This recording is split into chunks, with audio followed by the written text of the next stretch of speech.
Bonjour, je suis Madame Sana Sdrati, votre professeure d'SVT de deuxième année collège, au collège Le Grand Arc-en-Ciel. Donc aujourd'hui, on va continuer notre leçon sur la reproduction des plantes et on va voir plus spécifiquement la multiplication végétative qui se fait sans intervention d'organes sexuels ou de cellules reproductrices. Donc, dans la multiplication végétative, on va utiliser une partie ou un organe d'une plante pour avoir une nouvelle plante. Plusieurs techniques sont possibles, mais ici, on va voir juste les plus importantes, enfin, du moins ceux qui nous intéressent. Donc, on va voir le marcottage, la technique des bulbes et des tubercules, le bouturage et le greffage. Donc, le marcottage. On va voir deux techniques dans le marcottage aujourd'hui. On va voir en premier lieu le marcottage fait par l'homme. Donc vous voyez l'image qui s'affiche devant vous. Nous avons un tronc d'arbre, d'accord? Et vous voyez la branche qui part de l'arbre vers le sol. Donc ici, l'homme intervient pour le marcottage souterrain d'enterrement, c'est-à-dire il prend une branche qui est liée à un arbre. Il la met dans le sol, c'est-à-dire il l'enterre. Il enterre cette branche en la pliant. Vous voyez le pli qui se fait parce que la tige, elle doit être assez souple pour pouvoir se plier et non pas casser. Parce que le plus important, c'est qu'elle reste collée. Elle doit faire partie du tronc parce que c'est grâce à lui qu'elle va se nourrir et pouvoir donner une nouvelle plante. Donc, cette tige, ou cette branche plutôt, une fois qu'elle est enterrée sous terre, elle va faire pousser des racines. Et c'est grâce à ces racines qu'on va pouvoir avoir une nouvelle plante, identique à la première. Maintenant, on va passer à la deuxième technique. Il y a une deuxième image qui s'affiche. Vous voyez, c'est un fraisier. Donc, on va voir le marcottage naturel ou aérien, c'est-à-dire qu'il n'a pas besoin d'intervention de l'homme. Ici, le fraisier, vous voyez qu'il a des petites tiges bien droites avec des feuilles et des fleurs. Mais tout en bas, on voit une tige qui est complètement horizontale par rapport au sol. Donc cette tige, elle s'appelle stolon. De chaque côté de cette plante, on voit un petit stolon qui pousse. Donc le stolon va aller de façon horizontale. Une fois que son poids ne va plus pouvoir le laisser sur le sol, il va toucher le sol. Quand il touche le sol, il va s'enraciner et là, il va produire des racines. Ces racines, ce sont elles qui vont donner la nouvelle plante identique au premier fraisier. Donc, dans cette technique, c'est un stolon qui va être à l'origine, parce que c'est des petites tiges qui sont très fines, qui va être à l'origine d'une nouvelle plante.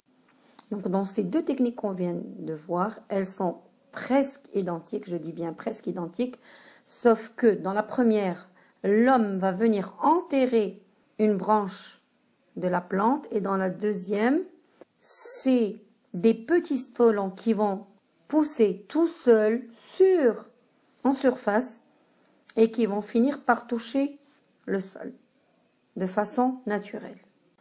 Maintenant, on va voir une nouvelle technique par bulbe ou tubercule. Donc, on commence par les tubercules.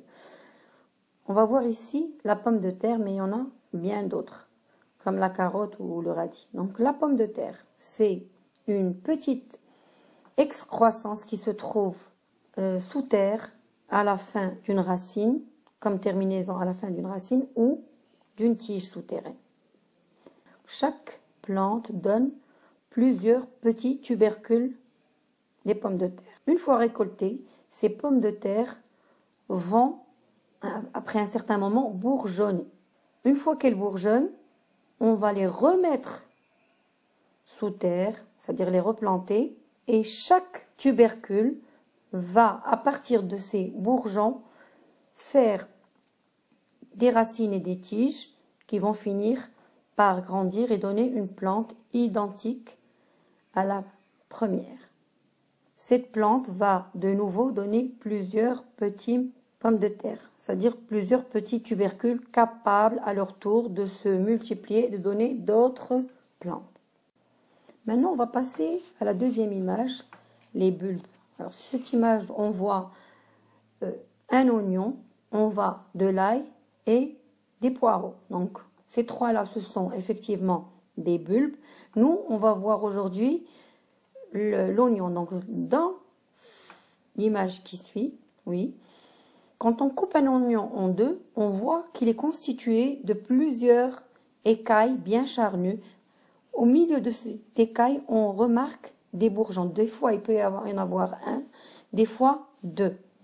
Donc, ces bourgeons, ils vont plus tard, quand ils vont être réenterrés sous terre, bourgeonner et donner de nouvelles tiges qui vont à leur tour donner de nouvelles plantes, comme on a vu pour le tubercule. Donc ici, dans cette technique, on va planter des fruits, c'est-à-dire tubercules ou bulbes. Et c'est eux qui vont nous donner de nouvelles plantes, contrairement à ce qu'on a vu tout à l'heure. C'était des branches ou des tiges. Donc maintenant, on passe à la troisième technique qui est le bouturage. Alors le bouturage, il s'agit de couper, comme vous le voyez sur cette image, des tiges d'une plante. Donc ces tiges, pour qu'on puisse les replanter, doivent absolument avoir des bourgeons. C'est eux qui vont permettre plus tard de donner une nouvelle plante. Donc ces tiges, on va les appeler boutures. Là, vous voyez, ils ont pris deux boutures qu'ils ont plantées dans un milieu de culture en verre pour pouvoir voir ce qui se passe dans le sol. Ces boutures ont été arrosées tous les jours. Après 15 jours, on remarque au niveau du sol la poussée de racines. C'est cette poussée de racines qui va permettre à la plante de fabriquer elle-même sa matière organique pour pouvoir pousser et devenir une plante identique à la première. Donc cette technique de bouturage, là on a en face de nous un géranium, mais cette technique de bouturage on l'a fait en grande partie en agriculture pour les arbres à fruits comme les pommiers, les oliviers, les citronniers, en fait tous les arbres à fruits pour avoir un grand nombre de cultures de plantes. Donc dans cette technique, on a utilisé une partie de la plante qui est la tige, comme dans la première technique, le marcottage. Maintenant, on va voir la dernière technique qui est le greffage. Donc vous avez là une image qui montre comment se fait ce greffage. Donc le greffage, il y a deux plantes. On prend sur la première plante une tige, une branche, c'est-à-dire une petite partie de la première plante. Une bouture. Ça peut être une bouture. Parce que il doit y avoir un bourgeon aussi. Cette bouture s'appelle greffon. Ensuite, on va aller sur la deuxième plante où on va mettre le greffon et on va couper une entaille de la taille de la branche qui va venir s'y installer. Cette deuxième plante s'appelle porte-greffe parce qu'elle va venir porter le greffon dont on a parlé. Donc, on met, comme vous voyez sur la photo, le greffon dans la petite entaille du porte-greffe et on est obligé de bien les ligaturer avec un tissu, un morceau de plastique, en tout cas pour que les deux parties soient bien collées entre elles pour que la sève du porte-greffe passe dans le greffon et qu'il puisse pousser. Pour plus de sûreté, on va venir au-dessus de cette ligature, soit mettre de la cire qui est naturelle, soit mettre une résine qui provient de l'arbre, ou un mastic. De préférable, il vaut mieux utiliser des choses naturelles. Pourquoi est-ce qu'on va venir rajouter en plus cette cire ou cette résine sur la ligature? Pour empêcher que l'eau pénètre entre le greffon et le porte-greffon ou des bactéries ou des parasites qui vont empêcher la bonne poussée du greffon. Donc, plusieurs temps plus tard, on va remarquer que la tige va pousser, elle va donner des feuilles et on aura des fruits qui vont ressembler aux deux arbres. C'est-à-dire, si je vais prendre comme exemple le prunier et un arbre qui fait des pêches. D'accord? Donc, ça donne la nectarine. Tout le monde connaît la nectarine. Donc, la nectarine, justement, on l'a obtenue à partir d'un greffage. La nectarine, elle a le noyau qui ressemble à la pêche, mais elle a une police avec une couleur qui est entre le prunier, entre la prune et la pêche. Donc, cette technique, elle est obtenue pour pouvoir diversifier l'agriculture. On peut même utiliser deux sortes de pommes et obtenir une nouvelle pomme. On peut aussi, on a aussi mélangé le pomme et la poire et ça a donné un nouveau fruit. Donc, dans cette technique, c'est pour améliorer le fruit. On peut utiliser juste le même fruit, comme j'ai dit, deux pommes.